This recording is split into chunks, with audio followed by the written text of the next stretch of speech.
بسم اللہ الرحمن الرحیم۔ السلام علیکم سامعین، کاشان بصیرت کے یوٹیوب چینل کے اوپر ہم مل کر جس کتاب کا بغور مطالعہ کر رہے ہیں ترجمہ نہج البلاغہ، جس کے مؤلف حجت الاسلام مولانا مفتی جعفر حسین صاحب قبلہ ہے۔ اور جیسا کہ آپ جانتے ہیں کہ ہم پچھلی جو ہمارا پارٹ تھا یعنی پارٹ نمبر 28، اس میں ہم خطبہ 81 کو پڑھتے ہوئے اور اس کی تفصیلات کو پڑھتے ہوئے ابھی تک خطبے کو ہم پڑھ رہے ہیں، جو کہ ہم نے پیج نمبر 235 پہ تک پڑھا تھا، اور اب ہم پیج 236 سے اس خطبے کا بقایا حصہ پڑھنے جا رہے ہیں۔ تو سامعین، اسی خطبے کا ایک جز یہ ہے کہ جس میں انسان کی پیدائش کا بیان ہے، تو اب ہم اسی خطبے کو مزید پڑھتے ہیں جس میں پیدائش کے حوالے سے ذکر ہے۔ لکھا ہے کہ یا پھر اسے دیکھو جسے اللہ نے ماں کے پیٹ کی اندھیاریوں اور پردے کی اندرونی تہوں میں بنایا، جو ایک جراثیم حیات سے چھلکتا ہوا نطفہ اور بے شکل و صورت کا منجمد خون تھا، پھر انسانی خط و خال کے سانچے میں ڈھل کر جنین بنا، اور پھر طفل شیرخوار، اور پھر حد رضاعت سے نکل کر طفل نوخیز، اور پھر پورا جوان ہوا۔ اللہ نے اسے نگہداشت کرنے والا دل اور بولنے والی زبان اور دیکھنے والی آنکھیں دیں، تاکہ عبرت حاصل کرتے ہوئے کچھ سمجھے بوجھے اور نصیحت کا اثر لیتے ہوئے برائیوں سے باز رہے۔ مگر ہوا یہ کہ جب اس کے اعضاء میں توازن اور اعتدال پیدا ہو گیا اور اس کا قد و قامت اپنی بلندی پر پہنچ گیا، تو غرور و سرمستی میں آ کر ہدایت سے بھڑک اٹھا اور اندھا دھند بھٹکنے لگا، اس طرح کہ رندی و حوث ناکی کے ڈول بھر بھر کے کھینچ رہا تھا، اور نشاط و طرب کی کیفیتوں اور حوث بازی کی تمناؤں کو پورا کرنے میں جان کھپائے ہوئے تھا۔ نہ کسی مصیبت کو خاطر میں لاتا تھا اور نہ کسی ڈر اندیشے کا اثر لیتا تھا۔ آخر انہی شوریدگیوں میں غافل مدہوش حالت میں مر گیا، اور جو تھوڑی بہت زندگی تھی اسے بےہودگیوں میں گزار گیا، نہ ثواب کمایا نہ کوئی فریضہ پورا کیا۔ ابھی وہ باقی ماندہ سرکشیوں کی راہ ہی میں تھا کہ موت لانے والی بیماریاں اس پر ٹوٹ پڑیں کہ وہ بھونچکا سا ہو کر رہ گیا، اور اس نے رات اندوہ و مصیبت کی کلفتوں اور درد و آلام کی سختیوں میں جاگتے ہوئے اس طرح گزار دی کہ وہ حقیقی بھائی، مہربان باپ، بے چینی سے فریاد کرنے والی ماں اور بے قراری سے سینہ کوٹنے والی بہن کے سامنے سکرات کی مدہوشیوں اور سخت بدحواسیوں اور دردناک چیخوں اور سانس اکھڑنے کی بے چینیوں اور نزع کی مانندہ کر دینے والی شدتوں میں پڑا ہوا تھا۔ ہم پیج 237 پہ آ گئے۔ پڑا ہوا تھا، پھر اسے کفن میں نامرادی کے عالم میں لپیٹ دیا گیا، اور وہ بڑے چپکے سے بلا مزاحمت دوسروں کی نقل و حرکت کا پابند رہا۔ پھر اسے تختے پر ڈالا گیا، اس عالم میں کہ وہ محنت و مشقت سے خستہ حال اور بیماریوں کے سبب سے نڈھال ہو چکا تھا۔ اسے سہارا دینے والے نوجوان اور تعاون کرنے والے بھائیوں نے کاندھا دے کر پردیس کے گھر تک پہنچا دیا، جہاں میل ملاقات کے سارے سلسلے ٹوٹ جاتے ہیں، اور جب مشایعت کرنے والے اور مصیبت زدہ عزیز و اقارب پلٹ آئے تو اسے قبر کے گڑھے دوبارہ سے یہاں سے پڑھتی ہوں۔ تختے پر ڈال دیا، اس عالم میں کہ وہ محنت و مشقت سے خستہ حال اور بیماریوں کے سبب سے نڈھال ہو چکا ہے۔ اسے سہارا دینے والے نوجوانوں اور تعاون کرنے والے بھائیوں نے کاندھا دے کر پردیس کے گھر تک پہنچا دیا کہ جہاں میل ملاقات کے سارے سلسلے ٹوٹ جاتے ہیں، اور جب مشایعت کرنے والے اور مصیبت زدہ عزیز و اقارب پلٹ آئے تو اسے قبر کے گڑھے میں اٹھا کر بٹھا دیا گیا، فرشتوں سے سوال و جواب کے واسطے سوال کی دہشتوں اور امتحان کی ٹھوکریں کھانے کے لیے، اور پھر وہاں کی سب سے بڑی آفت کھولتے ہوئے پانی کی مہمانی اور جہنم میں داخل ہونا ہے، اور دوزخ کی لپٹیں اور بھڑکتے ہوئے شعلوں کی تیزیاں ہیں۔ نہ اس میں راحت کے لیے کوئی وقفہ ہے، اور نہ سکون و راحت کے لیے کچھ دیر کے لیے بچاؤ ہے، نہ روکنے والی کوئی قوت ہے، اور نہ اب سکون دینے والی موت، نہ تکلیف کو بھلا دینے کے لیے نیند، بلکہ وہ ہر وقت قسم قسم کے کی موتوں اور گھڑی گھڑی کے نت نئے عذابوں میں ہوگا۔ ہم اللہ ہی سے پناہ کے خواستگار ہیں۔ اللہ کے بندوں، وہ لوگ کہاں ہیں جنہیں عمریں دی گئیں تو وہ نعمتوں سے بہریاب ہوتے رہے اور انہیں بتایا گیا ہم پیج 238 پہ، اور انہیں بتایا گیا تو وہ سب کچھ سمجھ گئے، اور وقت دیا گیا تو انہوں نے وقت غفلت میں گزار دیا، اور صحیح و سالم رکھے گئے تو اس نعمت کو بھول گئے۔ انہیں لمبی مہلت دی گئی تھی، اچھی اچھی چیزیں بھی انہیں بخشی گئی تھیں، دردناک عذاب سے انہیں ڈرایا بھی گیا تھا، اور بڑی چیزوں کے ان سے وعدے بھی کیے گئے تھے۔ تو اب تم ہی ورطۂ ہلاکت میں ڈالنے والے گناہوں اور اللہ کو ناراض کرنے والی خطاؤں سے بچتے رہو۔ اے چشم گوش رکھنے والوں، اے صحت و ثروت والو، کیا بچاؤ کی کوئی جگہ یا چھٹکارے کی کوئی گنجائش ہے، یا کوئی پناہ گاہ یا ٹھکانہ ہے؟ بھاگ نکلنے کا موقع یا پھر دنیا میں پلٹ کر آنے کی کوئی صورت ہے؟ اگر نہیں ہے تو پھر کہاں بھٹک رہے ہو اور کدھر کا رخ کیے ہوئے ہو، یا کن چیزوں کے فریب میں آ گئے ہو؟ حالانکہ اس لمبی چوڑی زمین میں سے تم میں سے ہر ایک کا حصہ اپنے قد بھر کا ٹکڑا ہی تو ہے کہ جس میں وہ مٹی سے اٹا ہوا رخسار کے بل پڑا ہوگا۔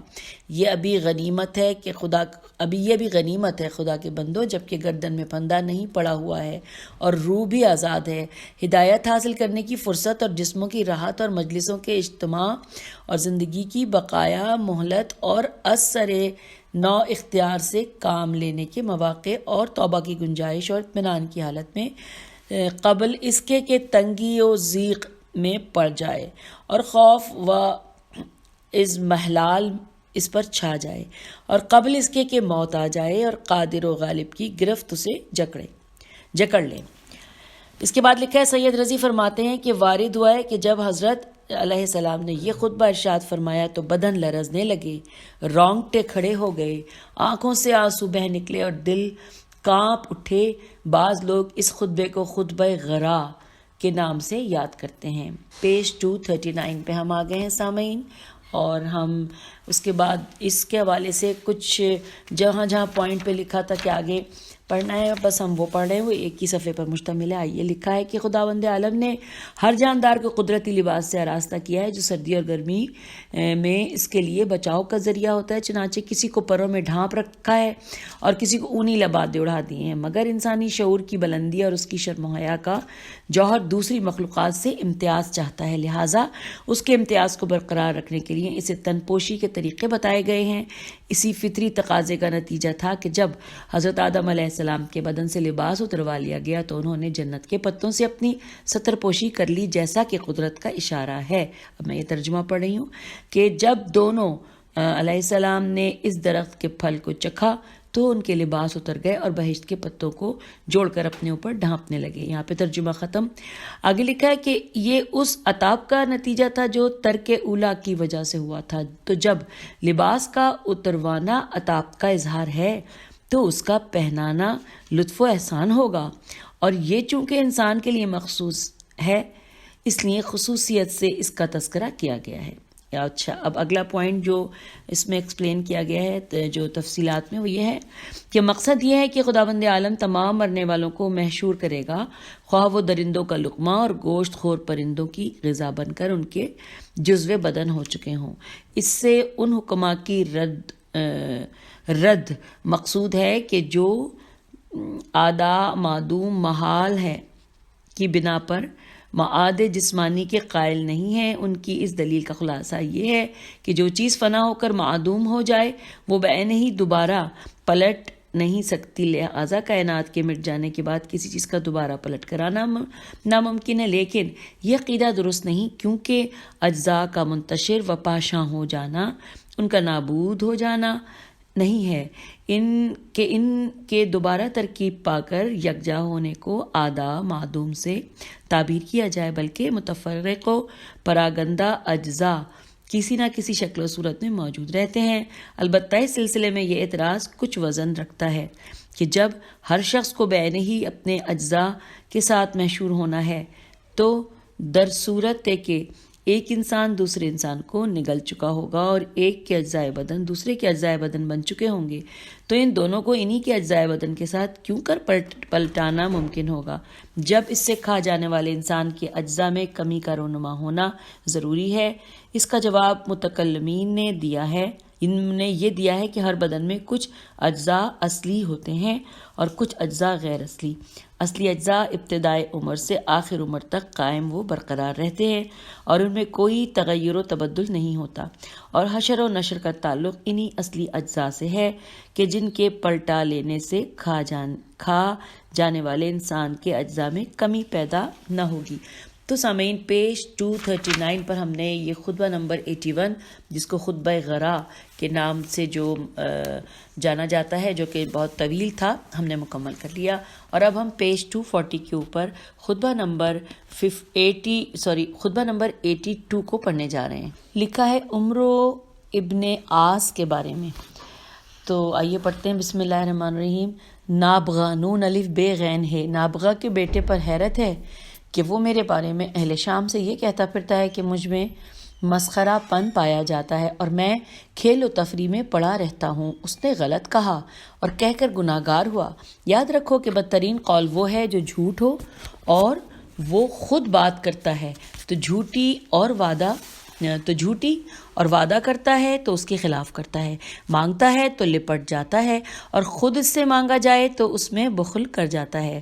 وہ پیمان شکنی اور قطع رحمی کرتا ہے اور جنگ کے موقع پر بڑی شان سے بڑھ بڑھ کر ڈانٹتا اور حکم چلاتا ہے، مگر اسی وقت تک کہ تلواریں اپنی جگہ پر زور نہ پکڑ لیں، اور جب ایسا وقت آتا ہے تو اس کی بڑی چال یہ ہوتی ہے کہ اپنے حریف کے سامنے عریاں ہو جائے۔ خدا کی قسم، مجھے تو موت کی یاد نے کھیل کود سے باز رکھا ہے اور اسے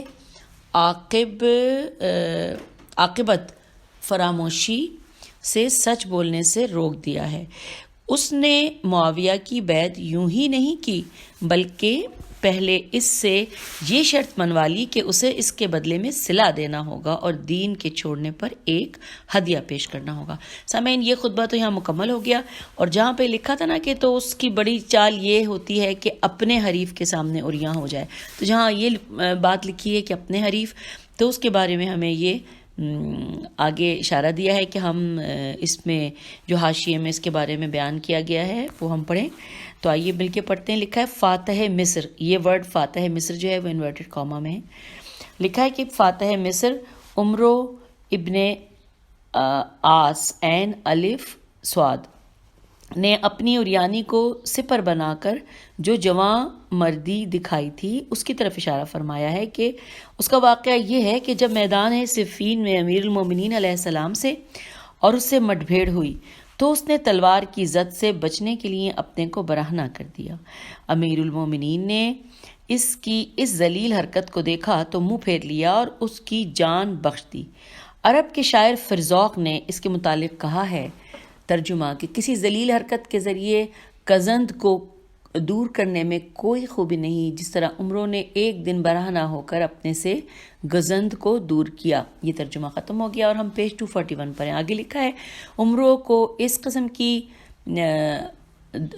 حرکتوں میں بھی اجتہاد فکر نصیب نہ تھا، بلکہ ان میں بھی دوسروں ہی کا مقلد تھا، کیونکہ سب سے پہلے جس شخص نے یہ حرکت کی تھی وہ طلحہ ابن ابی طلحہ تھا، اور جس نے احد کے میدان میں امیر المومنین علیہ السلام کے سامنے برہنہ ہو کر اپنی جان بچائی تھی، اور اسی نے دوسروں کو بھی یہ راستہ دکھایا تھا۔ چنانچہ عمروں کے علاوہ بصر ابن ابی ارتات الف ر تو الف اور پھر گولتا نے بھی حضرت علیہ السلام کی تلوار کی عزت پر آ کر یہی حرکت کی، اور جب یہ کار نمایاں دکھانے کے بعد معاویہ کے پاس گیا تو اس نے عمرو ابن عاص کے کارنامے کو بطور سند پیش کر کے اس کی خجالت کو مٹانے کے لیے کہا۔ ترجمہ، اے بصرہ، کوئی مضائقہ نہیں، اب یہ لجانے شرمانے کی بات کیا رہی جبکہ تمہارے سامنے عمروں کا نمونہ موجود ہے۔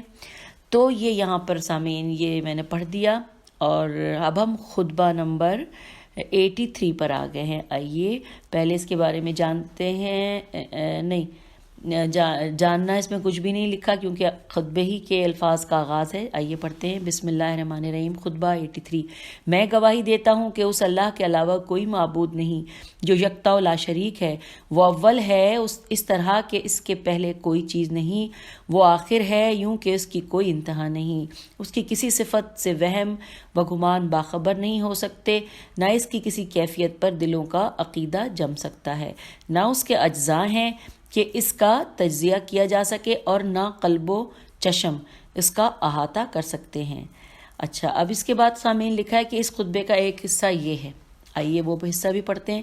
لکھا ہے: خدا کے بندو، مفید عبرتوں سے پند و نصیحت اور کھلی ہوئی دلیلوں سے عبرت حاصل کرو، اور مؤثر خوف دہانیوں سے اثر لو، اور مواعظ اذکار سے فائدہ اٹھاؤ، کیونکہ یہ سمجھنا چاہیے کہ موت کے پنجے تم میں گڑ چکے ہیں.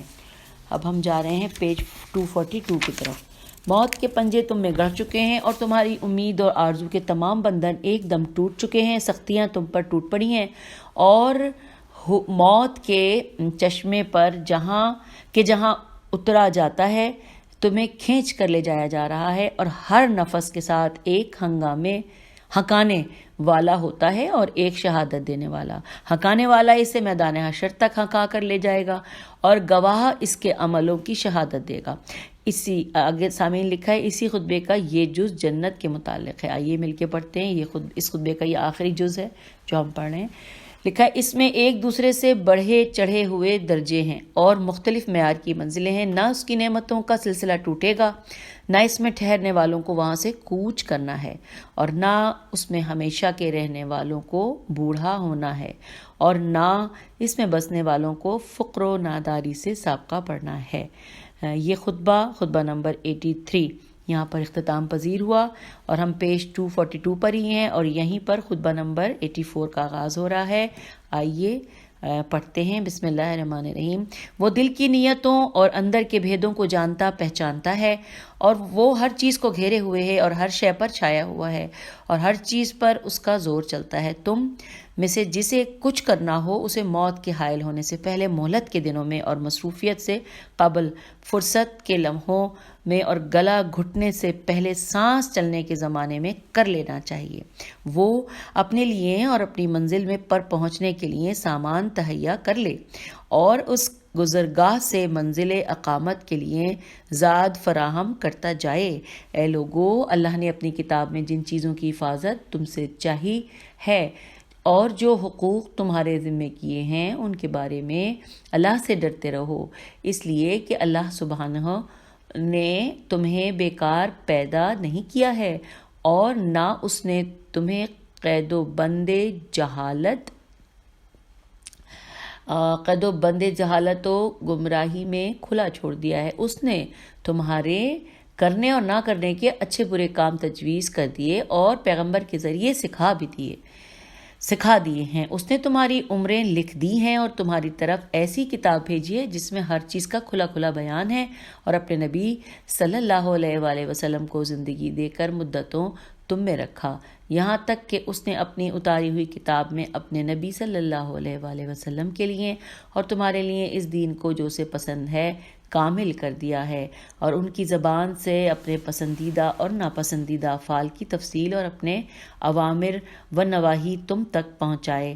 اس نے اپنے دلائل تمہارے سامنے رکھ دیے اور تم پر اپنی حجت قائم کر دی، اور پہلے سے ڈرا دھمکا دیا اور آنے والے سخت عذاب سے خبردار کر دیا.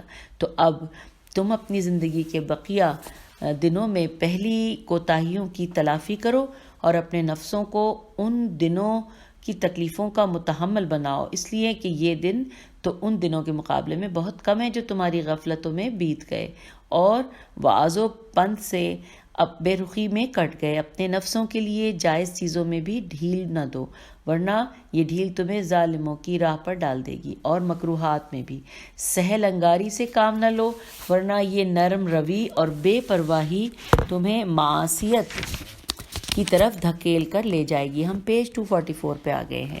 اللہ کے بندوں، لوگوں میں وہی سب سے زیادہ اپنے نفس کا خیر خواہ ہے جو اپنے اللہ کا سب سے زیادہ مطیع و فرما بردار ہے، اور وہی سب سے زیادہ اپنے نفس کو فریب دینے والا ہے جو اپنے اللہ کا سب سے زیادہ گناہگار ہے۔ اصلی فریب خوردہ وہ ہے جس نے اپنے نفس کو فریب دے کر نقصان پہنچایا، اور قابل رشک و غبطہ وہ ہے جس کا دین محفوظ رہا، اور نیک بخت وہ ہے جس نے دوسروں سے پند و نصیحت کو حاصل کر لیا، اور بدبخت وہ ہے جو ہوا و ہوس کے چکر میں پڑ گیا۔ اور یاد رکھو کہ تھوڑا سا ریا بھی شرک ہے، اور ہوس پرستوں کی مصاحبت ایمان فراموشی کی منزل اور شیطان کی آمد کا مقام ہے۔ جھوٹ سے بچو، اس لیے کہ وہ ایمان سے الگ چیز ہے۔ راست گفتار نجات اور بزرگی کی بلندیوں پر ہے، اور دروغ گو پستی و ذلت کے کنارے پر ہے۔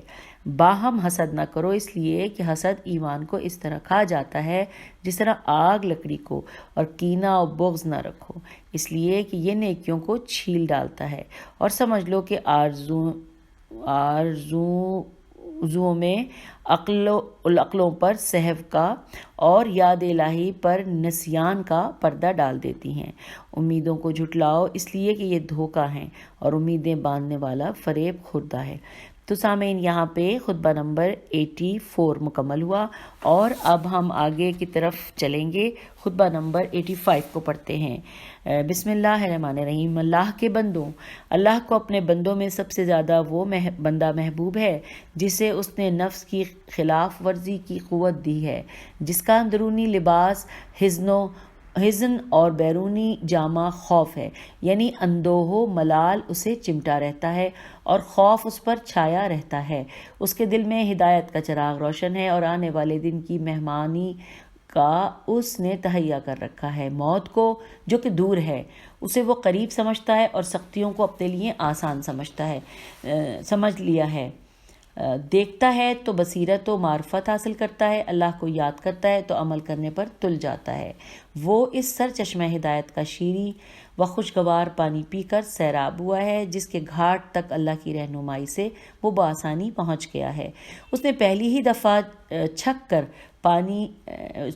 کر پی لیا ہے، اور ہموار راستے پر چل پڑا ہے، شہوتوں کا لباس اتار پھینکا ہے، دنیا کے سارے اندیشوں سے بے فکر ہو کر صرف ایک ہی دن میں لگا ہوا ہے، اور وہ گمراہی کی حالت اور ہوس پرستوں کی ہوس رانیوں میں حصہ لینے سے دور رہتا ہے۔ وہ ہدایت کے ابواب کو کھولنے اور ہلاکت و گمراہی کے دروازے بند کرنے کا ذریعہ بن گیا ہے۔ اس نے اپنا راستہ دیکھ لیا ہے اور اس پر گامزن ہے، ہدایت کے مینار کو پہچان لیا ہے، اور دھاروں کو طے کر کے اس تک پہنچ گیا ہے۔ محکم وسیلوں اور مضبوط سہاروں کو تھام لیا ہے۔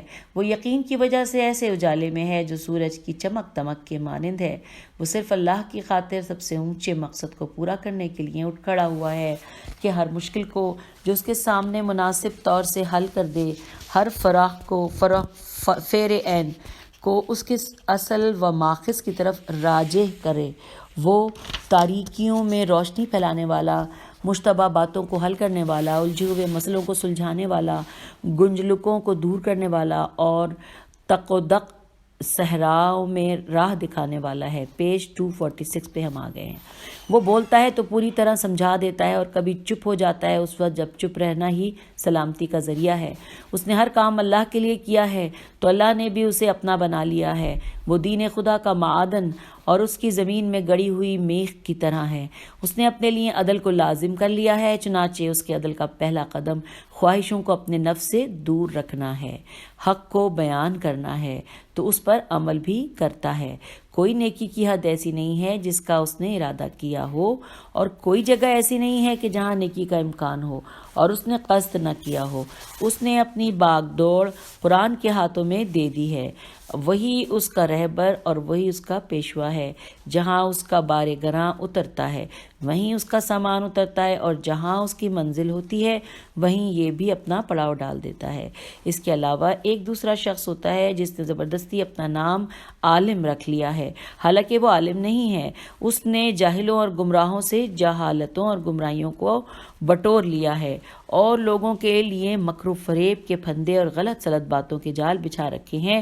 قرآن کو اپنی رائے پر اور حق کو اپنی خواہشوں پر ڈھالتا ہے، بڑے سے بڑے جرموں کا خوف لوگوں کے دلوں سے نکال دیتا ہے اور کبیرہ گناہوں کی اہمیت کو کم کرتا ہے۔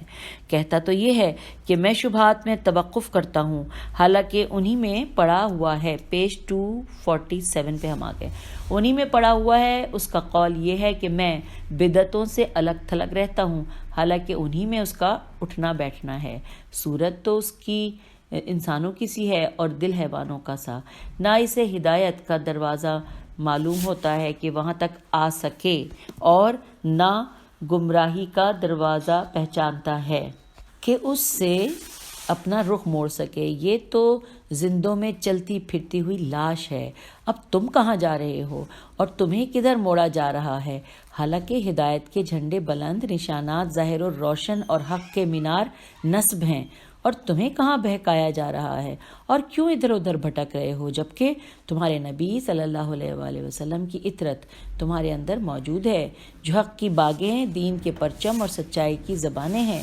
جو قرآن کی بہتر سے بہتر منزل سمجھ سکو وہیں انہیں بھی جگہ دو اور پیاسے اونٹوں کی طرح ان کے سرچشمہ ہدایت پر اترو۔ اے لوگو، خاتم النبیین صلی اللہ علیہ وآلہ وسلم کے اس ارشاد کو سنو۔ انہوں نے فرمایا، ہم میں سے جو مر جاتا ہے وہ مردہ نہیں ہے، اور ہم میں سے جو بظاہر مر کر بوسیدہ ہو جاتا ہے وہ حقیقت میں کبھی بوسیدہ نہیں ہوتا۔ جو باتیں تم نہیں جانتے ان کے متعلق زبان سے کچھ نہ نکالو، اس لیے کہ حق کا بیشتر حصہ انہی چیزوں میں ہوتا ہے کہ جن سے تم بیگانہ و ناآشنا ہو۔ جس شخص کی تم پر حجت تمام ہو اور تمہاری کوئی حجت اس پر تمام نہ ہو، اسے معذور سمجھو، اور وہ میں ہوں۔ کیا میں تمہارے سامنے پیج 248 کیا میں تمہارے سامنے ثقل اکبر یعنی قرآن پر عمل نہیں میں نے کیا، اور ثقل اصغر یعنی اہل بیت علیہ السلام کو تم میں نہیں رکھا؟ میں نے تمہارے درمیان ایمان کا جھنڈا گاڑا، حلال و حرام کی حدیں بتائیں، اور اپنے عدل سے تمہیں عافیت کے جامے پہنائے، اور اپنے قول و عمل سے حسن سلوک کا فرش تمہارے لیے بچھا دیا، اور تم سے ہمیشہ پاکیزہ اخلاق کے ساتھ پیش آیا۔ جس چیز کی گہرائیوں تک نگاہ نہ پہنچ سکے اور فکر کی جولانیاں عاجز رہیں، اس میں اپنی رائے کو کار فرما نہ کرو۔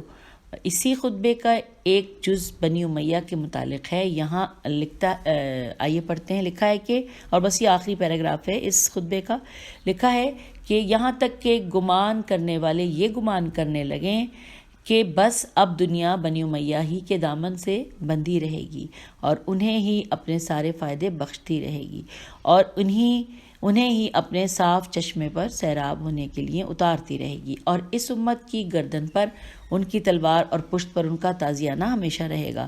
جو یہ خیال کرے گا غلط خیال کرے گا، بلکہ یہ تو زندگی کے مزوں میں سے چند شہد کے قطرے ہیں جنہیں کچھ دیر میں وہ چوسیں گے اور پھر سارے کا سارا تھوک دیں گے۔ آئیے سامعین، ابھی تھوڑا وقت رہتا ہے اس آڈیو میں تو ہم پڑھ لیتے ہیں کہ اس کے بارے میں جو تفصیلات ہیں۔ لکھا ہے، پیغمبر اکرم صلی اللہ علیہ وآلہ وسلم کا یہ ارشاد اس امر کی قطعی دلیل ہے کہ اہل بیت علیہ السلام میں سے کسی فرد کی زندگی ختم نہیں ہوتی۔ سامعین، یہ اس حصے کا ہے جو ہم آخری سے تھوڑا پہلے پہنچے تھے، جہاں پہ لکھا تھا، میں آپ کو وہ بھی پڑھ کے بتا دوں، جہاں پہ لکھا تھا کہ اے لوگوں، خاتم النبیین صلی اللہ علیہ وآلہ وسلم کے اس ارشاد کو سنو، اور انہوں نے فرمایا کہ ہم میں سے جو مر جاتا ہے وہ مردہ نہیں ہے۔ اس حوالے سے ہم پڑھ رہے ہیں کہ اس امر کی قطعی دلیل یہ ہے کہ اہل بیت علیہ السلام میں سے کسی فرد کی زندگی ختم نہیں ہوتی، اور ظاہری موت سے ان کے مرگ و حیات میں شعور زندگی کے لحاظ سے کچھ فرق نہیں پڑتا، اگرچہ اس زندگی کے احوال و واردات کے سمجھنے سے انسانی شعور عاجز ہے، مگر ماورائے محسوسات کتنی ہی حقیقتیں ایسی ہیں جن تک انسان کا شعور و ادراک نہیں پہنچ سکتا۔ کون بتا سکتا ہے کہ قبر کے تنگ گوشے میں کہ جہاں سانس بھی نہیں لی جا سکتی، کیونکہ منکر و نکیر کے سوالات کا جواب دیا جا سکے گا، منکر و نکیر کے سوالات کا جواب دیا جا سکے گا، یوں ہی شہدائے راہ خدا کہ جو نہ حس و حرکت رکھتے ہیں، نہ دیکھ سکتے ہیں اور نہ سن سکتے ہیں، ان کی زندگی کا مفہوم کیا ہے؟ گو ہمیں وہ بظاہر مردہ نظر آتے ہیں، مگر قرآن کی زندگی کی قرآن ان کی زندگی کی شہادت دیتا ہے۔ آگے ترجمہ ہے کہ جو لوگ خدا کی راہ میں قتل کیے گئے انہیں مردہ نہ کہنا، بلکہ وہ جیتے جاگتے ہیں، مگر تم ان کی زندگی کا شعور نہیں رکھتے۔ سامعین، یہ ترجمہ میں نے پڑھ لیا، ویسے ہم پیج 249 پہ آ گئے ہیں، نہیں رکھتے۔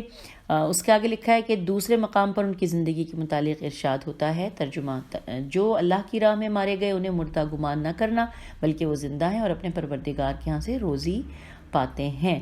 یہ ترجمہ میں نے پڑھ دیا۔ آگے لکھا ہے کہ جب عام شہدائے راہ خدا کے بارے میں قلب و زبان پر پہرا بٹھا دیا گیا ہے کہ نہ انہیں مردہ کہا جائے اور نہ انہیں مردہ سمجھا جائے، تو وہ معصوم ہستیاں کہ جن کی گردنیں تلوار کے لیے اور کام و دہن زہر کے لیے وقف ہو کر رہ گئے تھے، کیوں کر زندہ جاوید نہ ہوں گے؟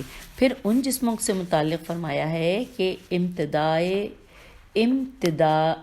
زمانہ سے ان میں کہنگی و بوسیدگی کے آثار پیدا نہیں ہوتے، بلکہ وہ اسی حالت میں رہتے ہیں جس حالت میں شہید ہوتے ہیں، اور اس میں کوئی استبعاد نہیں ہے، کیونکہ ماوی ذرائع سے ہزارہا برس کی محفوظ کی ہوئی میتیں اس وقت تک موجود ہیں۔ تو جب مادی اسباب سے یہ ممکن ہے، تو کیا قادر مطلق کے احاطہ قدرت سے یہ باہر ہے کہ جن کی موت میں زندگی کے احساسات ودیعت کر دیے ہوں، ان کے جسموں کو تغیر و تبدیل سے محفوظ رکھے؟